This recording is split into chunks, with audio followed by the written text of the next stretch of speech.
রাজধানীর গুলশানে বিএনপি চেয়ারপারসনের রাজনৈতিক কার্যালয়ে দলের স্থায়ী কমিটির বৈঠকের বিষয়ে ব্রিফিং চলছে। আমরা সরাসরি চলে যাচ্ছি সেখানে। সম্প্রতি অন্তর্বর্তীকালীন সরকারের উপদেষ্টাদের মধ্যে কেউ কেউ জুলাই জাতীয় সনদের বাইরে কোনো বিষয়ে সরকারের সিদ্ধান্তের ঘোষণা প্রসঙ্গে যে সকল বক্তব্য দিচ্ছেন তা বিভ্রান্তিকর এবং ঐকমত্যের ভিত্তিতে গৃহীত সিদ্ধান্ত অগ্রাহ্যের শামিল বা অগ্রাহ্য করার শামিল। আবার আমি এটা পড়ছি যে সরকারের সিদ্ধান্ত ঘোষণার ক্ষেত্রে যেসব বক্তব্য দিচ্ছেন তা বিভ্রান্তিকর এবং ঐকমত্যের ভিত্তিতে গৃহীত সিদ্ধান্ত অগ্রাহ্য করার শামিল। আমরা স্পষ্ট ভাষায় বলতে চাই যে জুলাই জাতীয় সনদে উল্লেখিত বিষয়দের বাইরে সরকার কোনো সিদ্ধান্ত ঘোষণা করলে সনদে স্বাক্ষরকারী কোনো দলের জন্য তা মান্য করার বাধ্যবাধকতা থাকবে না।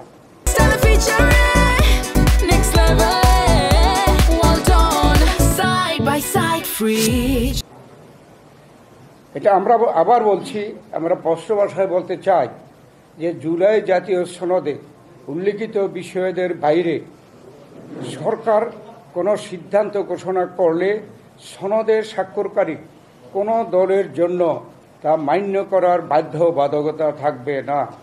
সেই ক্ষেত্রে সকল দায় দায়িত্ব সরকারের উপরই বর্তাবে। এই ব্যাপারে সতর্ক পদক্ষেপ গ্রহণের জন্য আমরা সরকারের প্রতি আহ্বান জানাচ্ছি।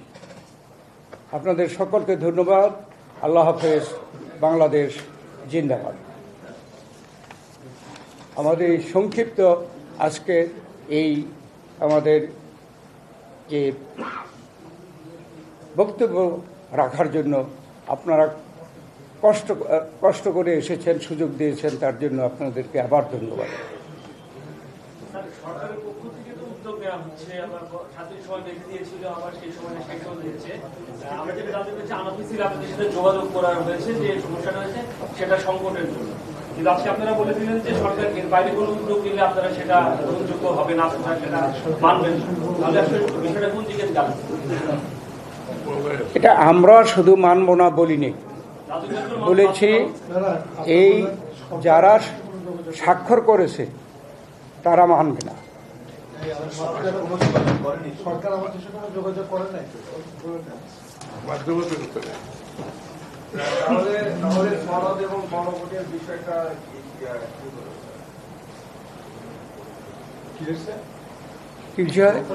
প্রশ্নটা ক্লিয়ার করো।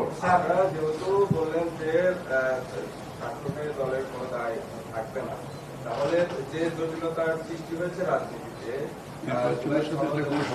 বিষয়টা এবং সরকারের যে আদেশ দানের বিষয়টা, সেই বিষয়টা আপনারা কিভাবে দেখছেন?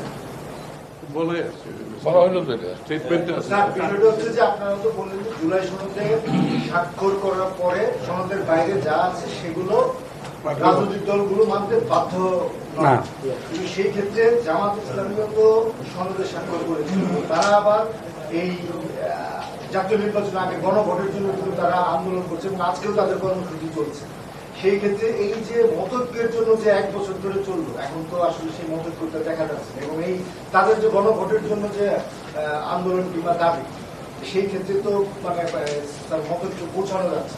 এটাই আপনাদের জিজ্ঞেস করতেছেন কেন? তারা সনদে স্বাক্ষর করার পরে আবার একটা নতুন প্রসঙ্গ নিয়ে তারা আন্দোলন করতেছে, এটা তাদের জিজ্ঞাসা করে।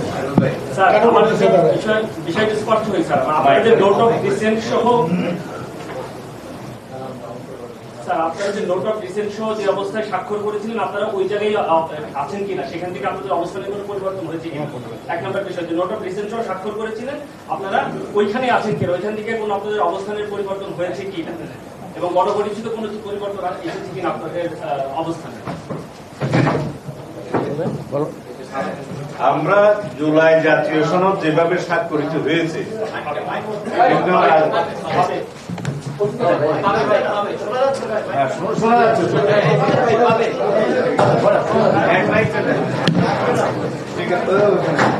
একটু জোরে বললেই হবে। আমার বলা তেমনি বড়। জুলাই জাতীয় সনদ 2025 ঐতিহাসিক অনুষ্ঠানের মধ্য দিয়ে স্বাক্ষরিত হয়েছে।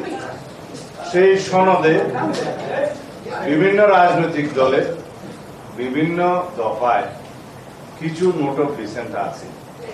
সেই নোট অফ ডিসেন্ট গুলোর ক্ষেত্রে বলাও আছে সনদে যে দলগুলো যদি নির্বাচনী ইশতেহারে উল্লেখ করে জনগণের ম্যান্ডেট পায়, নোট অফ ডিসেন্ট গুলো তারা সেইভাবে বাস্তবায়ন করতে পারবে। এখানে আমরা 100% একমত। এখনো আমরা সেই জায়গায় আছি এবং আমরা স্বাক্ষরিত সনদের বাইরে নাই।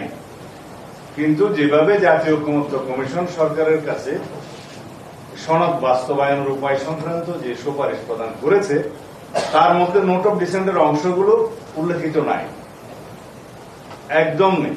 শুধু প্রস্তাবগুলোর ব্যাপারে 48টা দফা দিয়ে তারা একটা তফসিল করেছে। সেই তফসিলে প্রস্তাবগুলো সম্পর্কে গণভোটের প্রস্তাব করেছে।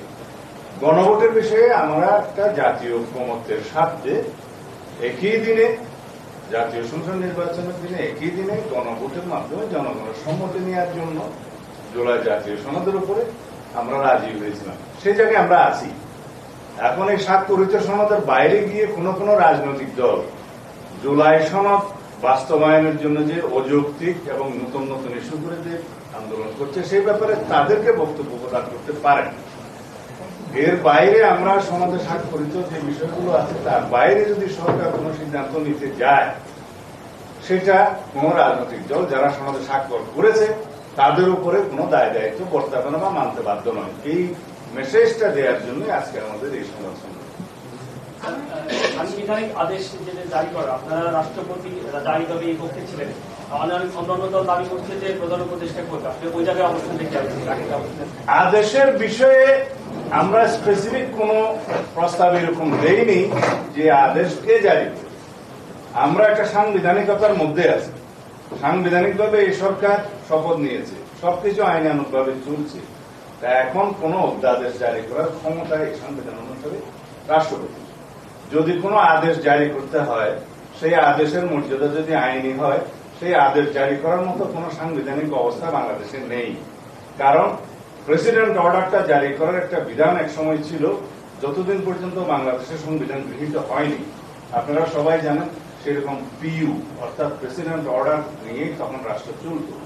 সংবিধান গৃহীত হয়ে যাওয়ার পরে রাষ্ট্রপতির আদেশ জারির আর কোন বিধান রইল না, সেটা বিলুপ্ত হল।